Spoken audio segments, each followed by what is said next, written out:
Hello everyone, welcome back to part 2 of our motion topic. And this video I would recommend you to watch my previous motion part 1 so you can understand what we had before, which actually helps for understanding this part 2 content.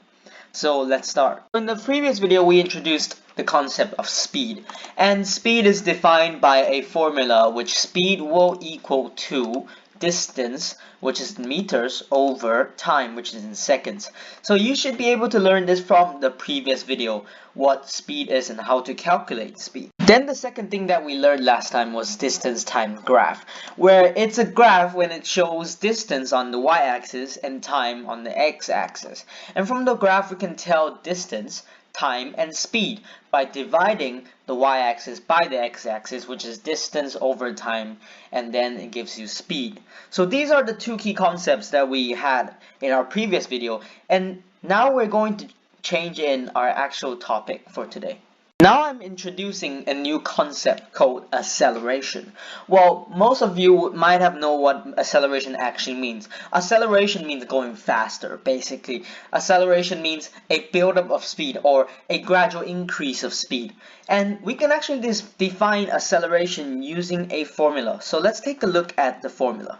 The formula we got right here is acceleration, which is in meters per second squared, equals to delta speed, which is in meters per second, over delta time, which is in seconds.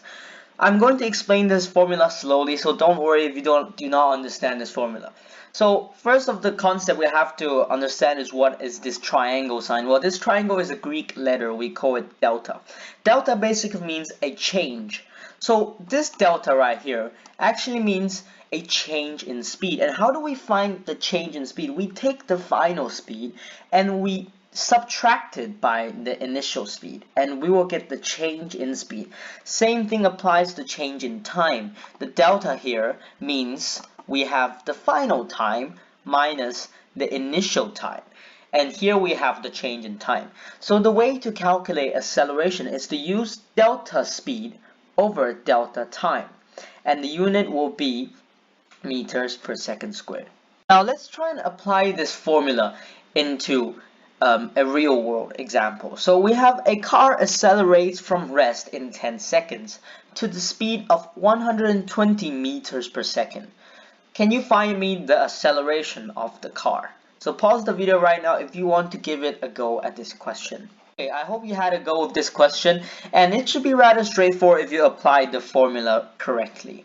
So we have our car right here, and we will take the acceleration equals delta speed over delta time. So change in speed over change in time.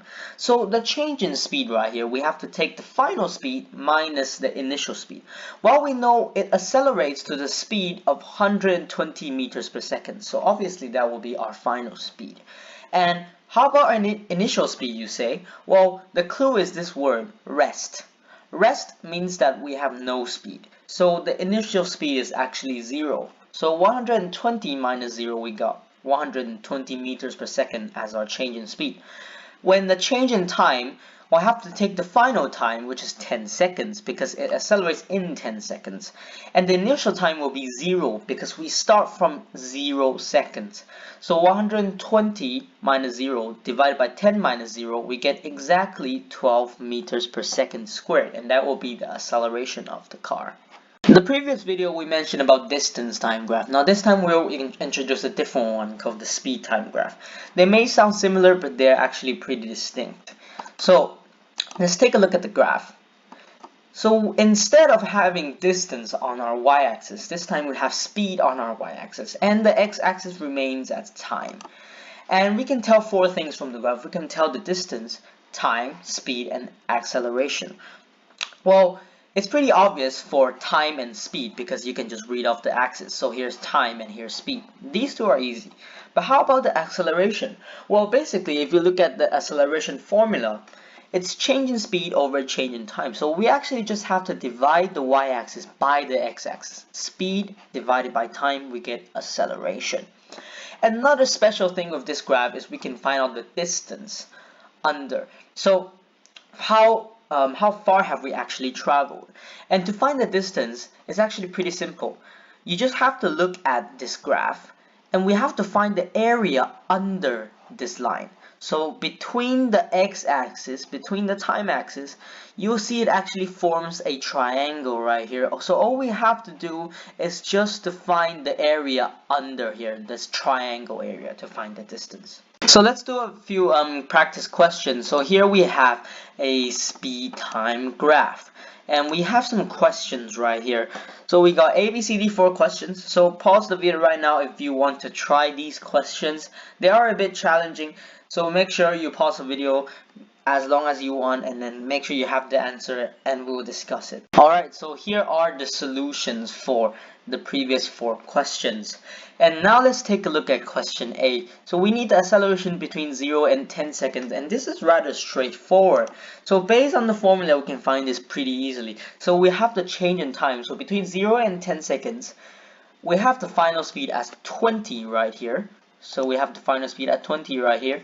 We have the initial speed as 10, so 0, sorry. So 20 minus 0 divided by 10 minus 0, which is the change in time. So change in speed over change in time, we get exactly 2 meters per second squared acceleration. Now question B is when it actually gets a bit tricky. I want you to describe the motion between 20 and 25 seconds. Well, when we describe about the motion, first of all, we need to find out whether this thing is moving or not moving, accelerating or not accelerating. So still, we can apply the acceleration formula right here. So 20 to 25 seconds, we mean this area right here. So let's take a look. If we want to find the acceleration, change in speed, the initial speed is 10, and the final speed is also 10. So 10 minus 10, that's our change in speed. And change in time. Initial speed being 20, initial time being 20, and final time being 25. 25 minus 20 equals 5. So 0 divided by 5, it would give you an acceleration of 0 meters per second squared. So when we have 0 meters per second squared, that means we are not accelerating. So when we are not accelerating, we are actually moving in constant speed. So that doesn't mean that we are stationary. We are still moving, but we are not accelerating. We are moving at a fixed speed. Question C, it's a bit different from question A. It's also asking you for the acceleration, but it's a slightly different value. So we're asking acceleration between 30 to 35. Okay, so let's apply the formula again.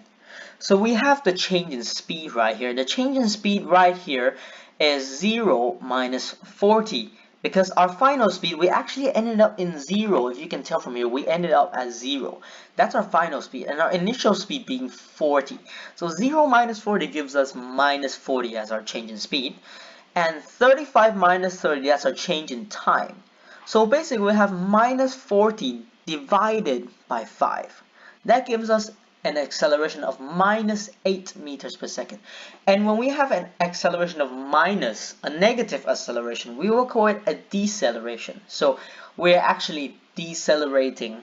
We're going slower 8 meters per second squared. Finally, the last question, we're trying to figure out the distance traveled between 10 and 20 seconds. So this is, I think, the trickiest question. So here we have 10 and 20. So we want to find the distance traveled here. So what you have to do is we have to make a shape. We have to circle our shape. So 10 and 20, we can actually see a trapezium shape right here. So under the graph, remember I told you guys, in order to find the distance, you have to find the area under the graph. So the graph is right here. We have to find the area right down here, which is a trapezium. So you see, that's a trapezium. So I hope you remember the formula of a trapezium: upper base plus the lower base times by height divided by 2. So the upper base in this case will be 10, and the lower base will be 20. 20 plus 10 equals 30. 30 times 10, which is the height, that would be 300. 300 divided by 2, we will get exactly 150 meters. So now we can know between 10 and 20 seconds, this object has traveled 150 meters. Alright, that's it for this episode. I hope you enjoyed it and fully understand how speed, time graph, and acceleration actually work together. So make sure you like my video, subscribe to my channel, and share it to all your friends who hate science. I'll see you next time. Thank you very much.